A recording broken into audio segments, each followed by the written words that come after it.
And we are back for the first of two videos we have for you today. This is because there is a Friday night game, so fantasy football fans and prediction fans, make sure you get everything done today because there is a game this evening. Normally I would put one video out a day, but because European football didn't end until last night, it means I need to put both videos out today. So this is your predictions video. This is going to be out right now. Obviously you are watching it, and then the fantasy football video will be out for you at midday. So plenty of content for you to get involved with today. If you are new around here too, please make sure you are subscribed so you don't miss out on any of it. And let's get into the video, because last weekend was not a bad weekend for me. These were the predictions I had for game week 10, and these were the results. And as you can see, it went reasonably well. The only ones that went wrong were the Bournemouth, Leicester and the Brighton, Spurs. Both of them justifiable in terms of why I went for the results I did, and I'm not really going to complain about the results that went against me.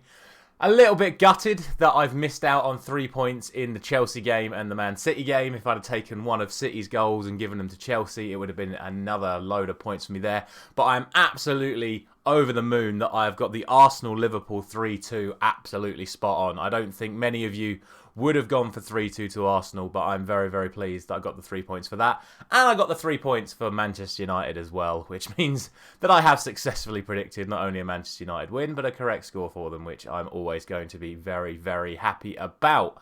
All in all, that totals up to a game week score of 12. So like I say, a very, very good week for me. I always try and target 10 points each week, so to get more than 10 is a very good score. And that brings my season score now up to 66 after the first 10 game weeks.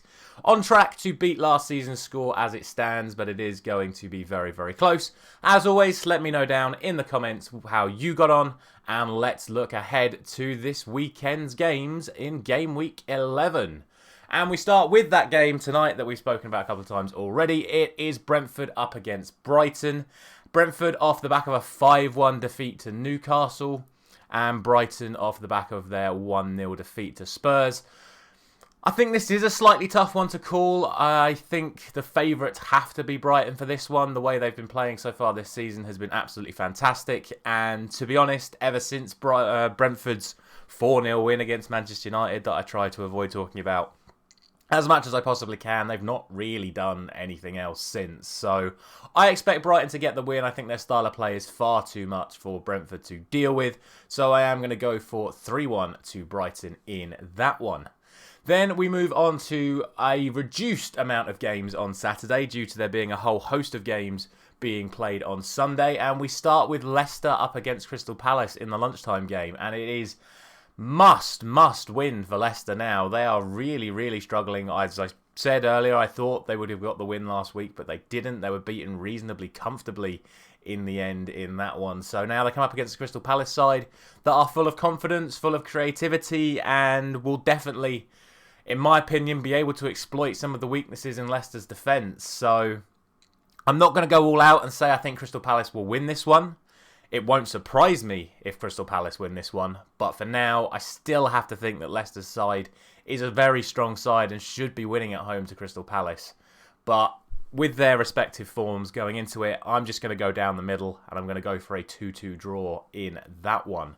Next up, we have the battle of two promoted sides. It is Fulham against Bournemouth. I've looked at the head-to-heads from last year, and it was 1-1 in both games in the Championship last season, so not a lot to split them. We have to then look at their Premier League form, and both at the moment are in the top half of the Premier League, which is testament to how well they've both started. I still think Fulham are the stronger team. I still think in the back of my mind that the Bournemouth bubble is going to burst. I just look at their squad and just don't think they should be good enough to compete at this level. So I'm sorry if that disrespects you Bournemouth fans, but I'm going to go for Fulham once again. I'm going to go for 3-1, and I think that is how it will go. Next up, we have the other promoted side, Nottingham Forest. They this time travel to Wolves. A draw against Aston Villa last time out, and Wolves, off the back of 3 defeats without scoring, need a result fast, but I think this is the right time and the right opponent to come up against right now. And I do expect Wolves to win. I think Nottingham Forest as you would expect, given the fact they've made 21 signings, are still really yet to settle on both a formation, a starting lineup, a style of play. It's just all a little bit all over the place for them right now. So I'm going to go for the Wolves win, and I'm going to go for 2-0 in that one. Next then, it is Spurs against Everton, and it wouldn't surprise me to see Everton get something. They played very well against Manchester United last week. They've been very, very good so far this season. Their work rate, their effort, and sometimes their ability on the ball as well has been very, very good. But I think Spurs are on a little bit of a bounce back. They got the win against Frankfurt in midweek, and they got the win away at Brighton, which is a fantastic result last weekend. So I expect them to continue their momentum. I also fear for Seamus Coleman up against Heung-min Son this weekend. So I'm going to go for a Spurs win. I'm going to go for 3-0 to Spurs, and that is going to be it for that one. Next up then, we have the final game on Saturday. It is Aston Villa up against Chelsea, and I think this is a really tough one to call. Villa have been very, very inconsistent this season. They've been underperforming under Steven Gerrard, and I've said my feelings about him as a manager enough times. And they come up against a Chelsea side who are really in a good run of form right now. Big wins against AC Milan, big win against Wolves. So they go into this, I would say, as very strong favourites. Villa definitely have the means of hurting Chelsea. It looks like Reece James isn't going to make this game, so an opportunity to maybe get Azpilicueta, who I imagine will be in the right-back spot this weekend for them. But overall, Chelsea just have too much quality for Aston Villa. I'm going to go for 2-1. I think that might be a little bit generous in the end towards Aston Villa. I could see Chelsea running away with this if they really get it going, which they seem to be doing so under Graham Potter now. So we shall see. On to Sunday then, and we have a whole host of 2 o'clock games on Sunday. And we start with Leeds against Arsenal. I actually think the Villa-Chelsea game might be Sunday as well. So apologies if I've got that wrong, and it is Villa-Chelsea on Sunday as well. But these last 4 games definitely are on Sunday. It is Leeds against Arsenal first. The leaders of the Premier League taking on the bizarre, unpredictable Leeds like they always are. You have to think Arsenal are going to win this one. You have to think they're going to take this pretty comfortably. I'm going to go for 3-0. I just think no matter what Leeds do, the way this Arsenal team is playing right now, I don't see them doing anything to them. And I expect a lot of goals to go in Arsenal's favour in this one.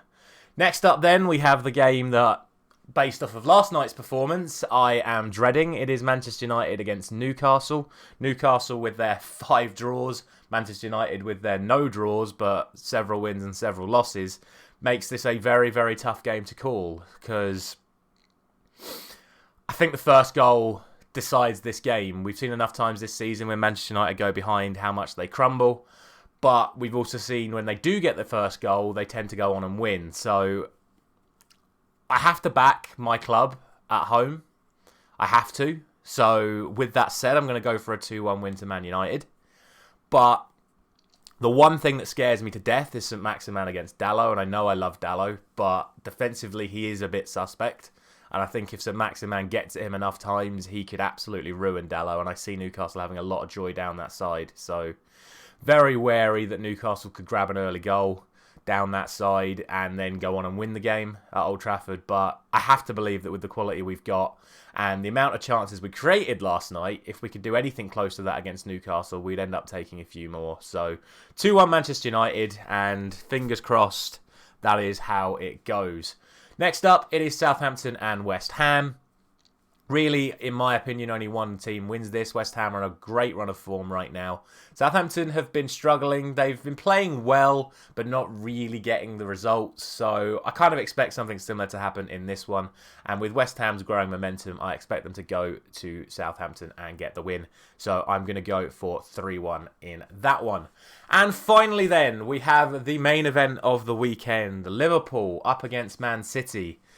The title defenders and odds-on favourites against who was supposed to be their biggest competition once again, but now sit smack bang in mid-table. But I've said enough times, Liverpool are a momentum-based team. And off the back of a 7-1 win against Rangers, where Mohamed Salah has scored a hat-trick, Nunez has scored, Firmino's been involved again, Jota's been involved again, they're going to be up for this. They're going to have the Anfield crowd behind them. They're going to feel like their momentum's back, and they're going to feel like their key players have got their abilities back again. However, I also think they're going to be absolutely terrified of Man City, and with good reason.